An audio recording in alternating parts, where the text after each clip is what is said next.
स्वागत है आप सभी विद्यार्थियों का एसजे महाविद्यालय लेक्चर्स पर। आज हम खिलजी वंश के बारे में पढ़ेंगे।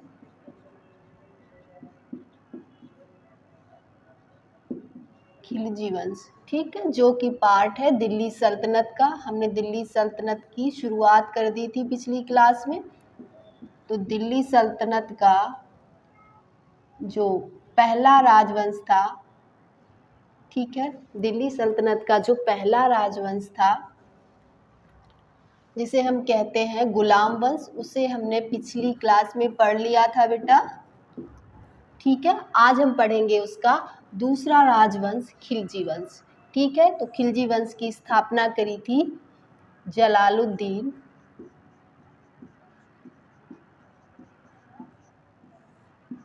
फिरोज खिलजी ने। ठीक है, खिलजी वंश जो कि चला था 1290 से लेकर 1320 ईस्वी। ठीक है, तो जिसमें से जो जलालुद्दीन फिरोज खिलजी हैं उनका शासन रहेगा 1290 से 96 तक का। ठीक है, इन्होंने गुलाम वंश के आखिरी शासक को हटाकर, कैकुबाद जिसका नाम था, उसको हटाकर ये दिल्ली सल्तनत की गद्दी पर बैठे थे। ठीक है, और खिलजी वंश की स्थापना करी थी। इनका शासन जो है उसे उदार और सहिष्णु नीति के लिए जाना जाता है। ठीक है, इतिहासकारों का मानना है कि जलालुद्दीन फिरोज खिलजी ने लगभग 35 से 40 बार जो है वो मंगोलों को हराया था। मंगोलों के आक्रमण का सफलतापूर्वक सामना किया था। ठीक है, चूंकि समय इनका कम है तो बहुत ज़्यादा काम जो है वो नहीं कर पाए, लेकिन जितने भी काम किए वो उनके जो थे वो प्रजा के कल्याण के लिए। ठीक है, तो खिलजी वंश का जो मेन आकर्षण है जिसे हम कहें वो है अगला शासक जो है हमारा अलाउद्दीन खिलजी।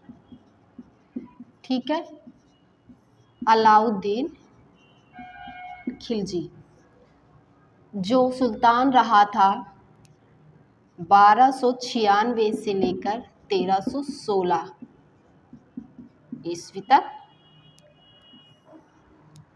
अलाउद्दीन खिलजी जो है वो खिलजी राजवंश का योग्य और महत्वाकांक्षी शासक था। कैसा था?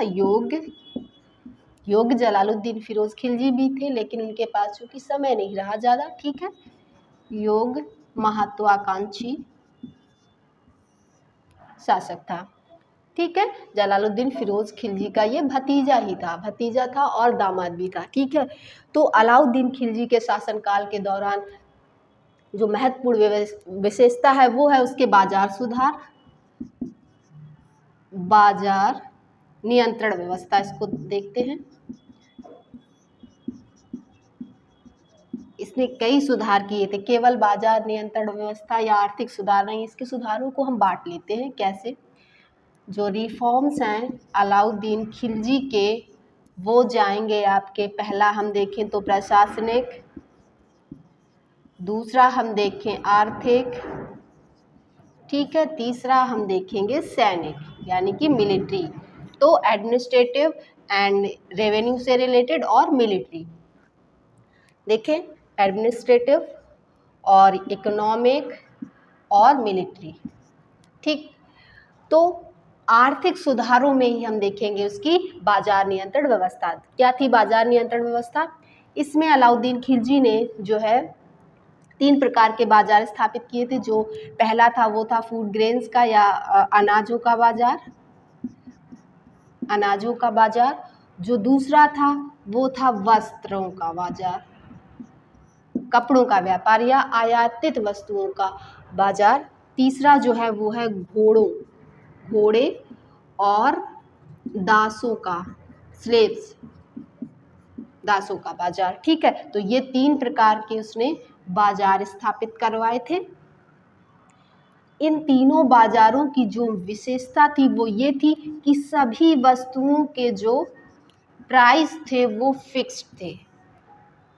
एक मूल था। एक मूल का मतलब जिस वस्तु का जो मूल्य पहले से ही मूल्य निर्धारित कर दिए जाते थे। और उसी मूल्य पर वो वस्तु बेची जाती थी। ठीक है, और ये जो वस्त्रों का बाजार है, यहाँ पर बेटा क्या था, केवल वस्त्रों का ही नहीं और भी आयातित वस्तुएं जैसे जो अधीनस्थ राज्य होते थे या बाहर के प्रदेश होते थे या विदेशों से जो चीज़ें आती थी वो इस वाले बाजार में बिकती थी। ठीक है, और ये प्योरली घोड़े और जो दासों का बाजार था, घोड़े सेना के लिए। ठीक है, और ये अनाजों का बाजार था। इसकी जो इस पे जो 4 प्रमुख नियम लगते थे वो क्या थे, वो थे पहला तो कि किस्म के आधार पर मूल्य का निर्धारण हो जाएगा, जिस वस्तु की जैसी किस्म है उसके आधार पर उसके मूल्य का निर्धारण हो जाएगा। दूसरा, जो बड़े व्यापारी हैं, पूंजीपति और बड़े बड़े व्यापारी हैं, उनका बहिष्कार किया जाता था। ठीक है, तीसरा जो है दलालों, जो मीडिएटर्स होते हैं, उन पर नियंत्रण रखा जाता था। दलालों को भी दूर ही रखा जाता था, मीडिएटर्स को उसने हटा दिया था। चौथा जो है वो है हमारा सुल्तान द्वारा समय समय पर निरीक्षण किया जाता था इन बाजारों का कि कहीं पर कोई जालसाजी तो नहीं हो रही है। सुल्तान द्वारा जांच पड़ताल। ठीक है, तो बेटा इस तरीके से उसने इन बाज़ारों की व्यवस्था करी थी, है ना। और इन बाज़ारों पर कंट्रोल करने के लिए उसने एक डिपार्टमेंट बनाया था जिसे हम कहते हैं दीवान-ए-रियासत।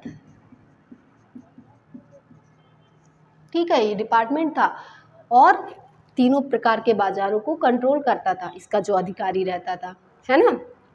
चलिए अब आगे देखते हैं क्या इन बाज़ारों में बेटा कोई भी व्यापारी किसी तरीके का कोई अगर बाटों में कोई हेर फेर करता है या वस्तुएं जो है वो कम देता है तो उनको बहुत ही कड़ी यातनाएं दी जाती थी। ठीक है, चलिए ये तो उसकी हो गई। अच्छा, ये जरा हम देख लेते कि क्या ऑब्जेक्टिव क्या रहा होगा, क्या उद्देश्य रहा अलाउद्दीन खिलजी का ये बाजार व्यवस्था के पीछे। तो पहला तो था महंगाई पर नियंत्रण। ठीक है, जो महंगाई पर नियंत्रण रखने के लिए यानी कि इन्फ्लेशन कंट्रोल करने के लिए जो है वो अलाउद्दीन खिलजी ने ये बाजार व्यवस्था लागू करी थी। दूसरा जो है वो है एक बड़ी सेना बनाना चाहता था। बड़ी सेना क्यों, क्योंकि एक महत्वाकांक्षी शासक था, उसे अपने साम्राज्य का विस्तार भी करना था, तो इसलिए बड़ी सेना चाहिए थी। और अगर बड़ी सेना होगी तो सैनिकों की संख्या ज़्यादा होगी, सैनिकों की संख्या ज़्यादा होगी तो उनको वेतन भी तो देना पड़ेगा, तो वेतन जुटाने के लिए संसाधन भी चाहिए। ठीक है, अब तो उसका विचार यह रहा कि कम पैसे में या कम वेतन पर बड़ी सेना रखी जाए। कम वेतन में बड़ी सेना कैसे बने, ठीक है, या वेतन में बढ़ोतरी किए बिना बड़ी सेना कैसे बने। तो इसलिए बाजारों पर नियंत्रण लगा दिया, कीमतें फिक्स कर दी। जब कीमतों में बढ़ोतरी नहीं होगी तो लोगों को चीज़ें उतने पैसे में मिलती रहेंगी, उन्हें वो सैलरी बढ़ाने की मांग करेंगी नहीं।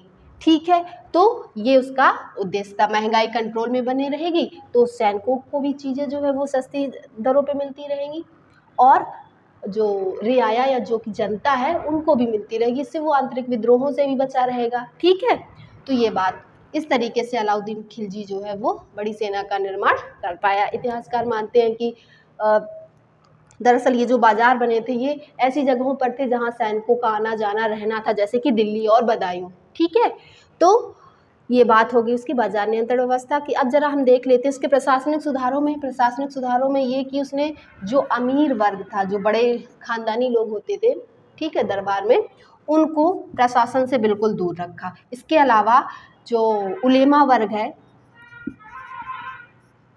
जो मुस्लिम धर्मगुरु होते हैं, उनको भी शासन से दूर रखा। सैनिक सुधारों में एक बहुत ही इम्पोर्टेंट चीज़ जिसे कहते हैं दाग और हुलिया प्रथा चलाई थी। दाग का मतलब ये समझ लो एक चिन्ह है या ये एक स्टैंप है, लगा दिया गया किस पर, घोड़ों पर, घोड़े पर। और हुलिया, इसमें सैनिक का हुलिया लिखा जाता था। हुलिया सैनिक का लिखा जाता था कैसे, कि सैनिक देखने में कैसा है, कितना ऊंचा है, यानी कि लंबा है या कद में छोटा है, गोरा है या फिर कलर उसका सांवला है। इस तरीके से सैनिक का जो है वो पूरा रिकॉर्ड रखा जाता था, उसका हुलिया लिख लिया जाता था। इसके पीछे क्या ऑब्जेक्टिव था या उद्देश्य था? ये था जो सैन्य व्यवस्था में जो भ्रष्टाचार था उसे रोकना था, जो करप्शन था इक्तेदारों के द्वारा। चूँकि हमने इक्ता व्यवस्था पिछली क्लास में पढ़ी थी, तो हमने बताया था कि जो इक्तेदार होता था वो इक्तेदार सुल्तान को क्या देता था? एक तो जो भूमि उसे मिली है उस भूमि से वो प्रशासन देखता था और प्लस सैनिक देता था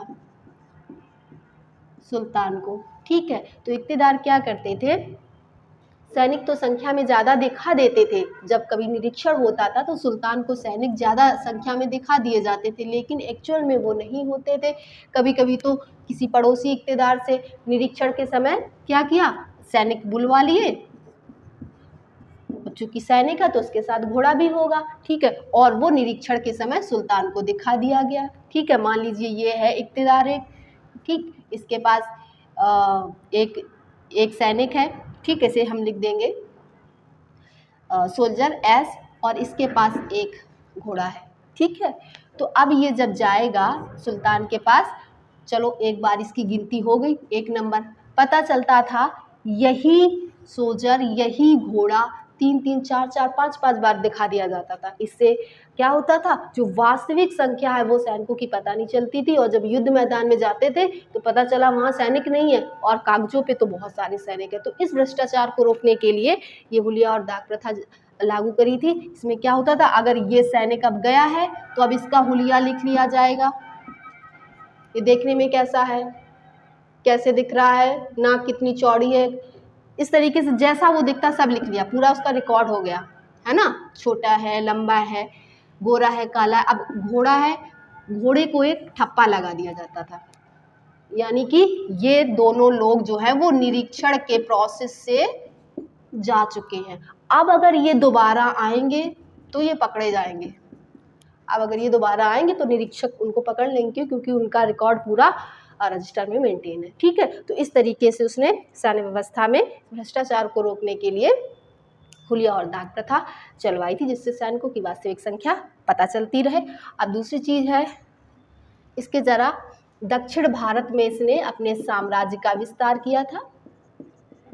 दक्षिण भारत में साम्राज्य विस्तार, दक्षिण भारत के जो उसके अभियान थे उनको लीड किया था मलिक काफूर ने। इसका सेनापति था बहुत इम्पोर्टेंट, जिसे 1000 दीनारी कहा जाता है। ठीक है, इसे अलाउद्दीन खिलजी, जिसे हम एडी के लिख रहे हैं यहाँ पे, अलाउद्दीन खिलजी ने अपने गुजरात अभियान के दौरान 1000 दीनार में खरीदा था, इसीलिए इसे 1000 दीनारी कहा जाता है। ठीक है, सारे दक्षिण भारत के अभियान जो है वो उसके मलिक काफूर ने ही लीड किए थे।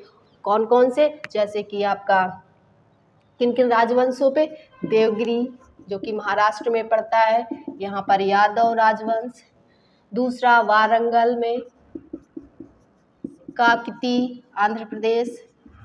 ठीक है, तीसरा जो है हम देख लेते द्वार समुद्र, होयसला राजवंश। ठीक है, चौथा जो था वो है हमारे मदुरै, जहां पर था पांड्य राजवंश। ठीक है, तो इस तरीके से ये उसने दक्षिण भारत के अभियान किए थे, और इन अभियानों से अलाउद्दीन खिलजी को बहुत बड़ी मात्रा में धन प्राप्त हुआ था, क्योंकि धन ही यहाँ से इसको धन लूटता था और टैक्सेशन में बांधता था कि आप प्रतिवर्ष हमको इतना पैसा इतना धन दे के जाएंगे। तो इससे क्या हुआ, इन दक्षिण भारत के अभियानों से अलाउद्दीन खिलजी ने जो खजाना था दिल्ली सल्तनत का वो भरा। ठीक है, जिससे कि वो आगे के अपने अभियान कर पाया। तो इस तरीके से हमने जो है वो अलाउद्दीन खिलजी के मुख्य जो उसके द्वारा सुधार किए गए थे वो हमने पढ़ लिए। ठीक, अलाउद्दीन खिलजी के बाद जो है वो खिलजी राजवंश में जो है वो अयोग्य उत्तराधिकारी आए। अब जब अयोग्य उत्तराधिकारी आएंगे तो फिर क्या होता है, इंटरनल कॉन्फ्लिक्ट्स हो जाते हैं, यानी कि आंतरिक विद्रोह होने लगते हैं। ठीक है, आंतरिक विद्रोह व्याप्त हो जाते हैं साम्राज्य में, है ना। और यानी कि अस्थिरता आ जाती है एक तरीके से। जब शासक ही कमजोर होगा तो फिर वो शासन कैसे चला पाएगा, है ना। तो इस तरीके से जो है खिलजी राजवंश में फिर कोई योग्य उत्तराधिकारी आया नहीं और फाइनली 1320 तक जो है खिलजी राजवंश का पतन हो गया। और अगला हम अगली क्लास में पढ़ेंगे बेटा तुगलक राजवंश। Thank you.